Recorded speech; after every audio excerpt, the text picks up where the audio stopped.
Halo guys, nama saya Muhammad Bagus Rizky, NIM C1I01803. Di sini saya akan menjawab pertanyaan dari tugas Manajemen Information System. Pertanyaannya yaitu what is the role of M-commerce ya in business and what are the most important M-commerce application. Nah, peran M-commerce dalam bisnis itu apa? Lalu aplikasi apa yang sangat penting dalam M-commerce? Oke, pertama kita jelaskan dulu M-commerce itu apa. M-commerce itu berhubungan dengan e-commerce. E-commerce adalah perdagangan yang dilakukan dalam dunia internet misalkan. Seperti itulah pokoknya dalam dunia jaringan gitu. Nah, M-commerce itu sama sebetulnya dengan e-commerce, tapi bedanya M-commerce itu bisa dilakukan di mana saja karena dia mobile. Bisa melalui handphone, bisa ya pokoknya di tab seperti iPad atau bagaimana itu seperti itu. M-commerce itu bisa di mana saja pokoknya.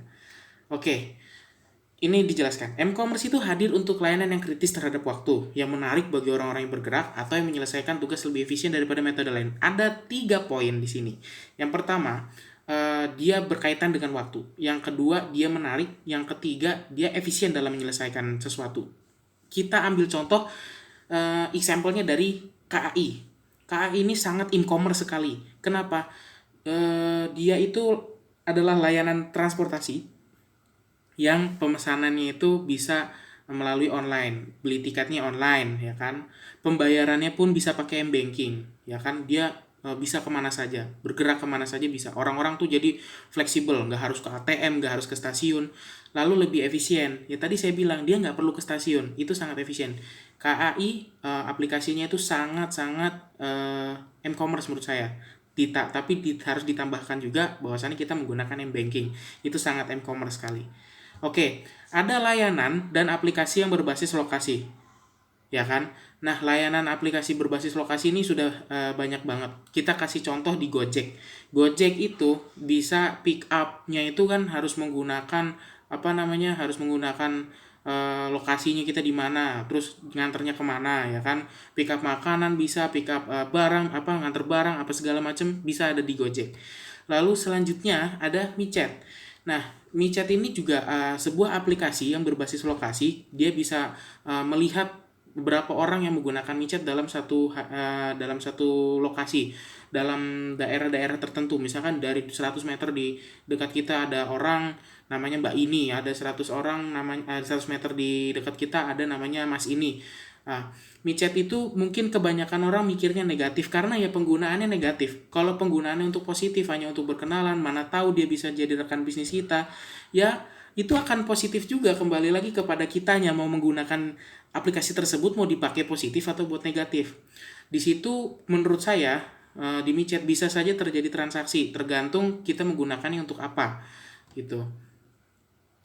Lalu ada example in banking. Saya adalah pengguna BCA Mobile. Karena menurut saya transaksi itu harus cepat.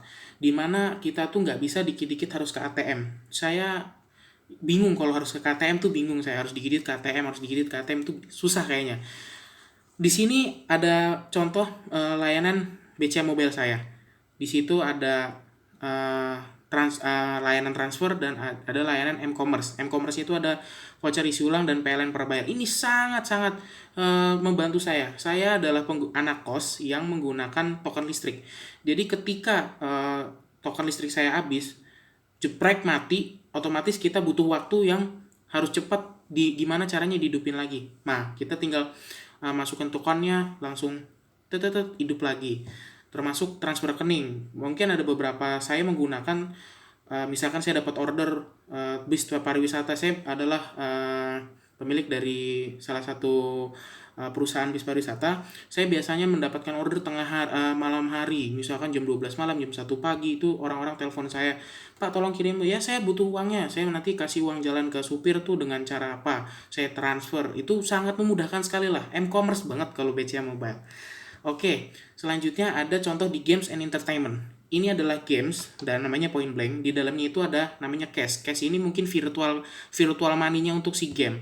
Jadi misalkan uang ini bisa digunakan untuk beli senjata, beli macam-macam deh. Pokoknya beli bom, beli karakter dan segala macamnya. Oke, selanjutnya di entertainment-nya. Ini adalah digabungkan oleh games. Dia adalah seorang streamer namanya TP46. Nah, orang ini saya kurang paham bagaimana cara mendapatkan uang dari streamer tersebut, tapi yang dengar-dengar atau menurut pengakuan si TP sendiri bahwasannya menjadi streamer bisa mendapatkan uang. Mungkin bisa di reimburse dari si YouTube-nya atau si Facebook-nya. Tergantung platformnya ya. Lalu m-commerce yang paling penting yang ada di HP untuk saat ini, m-commerce yang paling penting adalah virtual account atau virtual money. Yang selanjutnya adalah online shopping. Oke, saya menggunakan dua platform ini, online shop dan virtual account. Yang pertama Tokopedia, yang kedua OVO. Mereka ini sangat berkaitan karena untuk si Tokopedia tersebut menggunakan virtual money-nya itu menggunakan OVO. Jadi pembeli saat ini kan kita nggak boleh keluar nih, kita harus di dalam rumah, kita nggak boleh kemana-mana. Makanya belanja tuh pakai online shop, sangat m-commerce. Semua di situ bisa orang jual, bisa orang beli. Virtual account fungsinya itu cashless. Semua dipaksa untuk orang tuh tidak megang uang cash. Menurut saya sangat aman karena memang ya orang tuh nggak perlu nenteng-nenteng uang dalam tas lagi gitu. Menurut saya dalam dompet dan segala macamnya. Nah, oke, mungkin itu yang bisa saya jelaskan. Thank you. Assalamualaikum warahmatullahi wabarakatuh.